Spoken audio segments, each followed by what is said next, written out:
I call it like critical determinants, and so for elite sprinting or any technical event, I think you've got critical determinants that you know increases your probability to run fast. So if it's a block start, I know forces, settings, angles.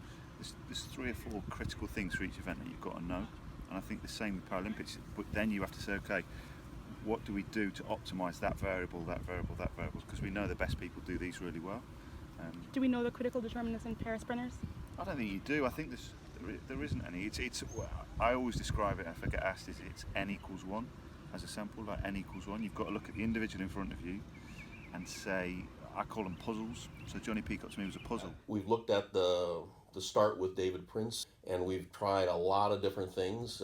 David has tried a lot of things on his own. I would not say, based on my experience, that that's been validated. If you have an N of 1, it's hard to validate necessarily. It may work for David, but it may not work for someone else. There are no models that I use other than, just kind of what coaches have advised. As far as scientific models, I don't have any literature. I don't know where to go for that. Okay.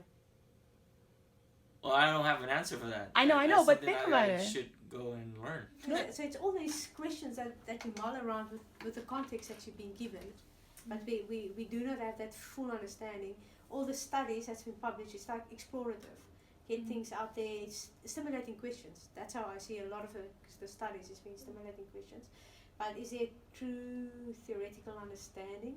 Deterministic model? No, there is not.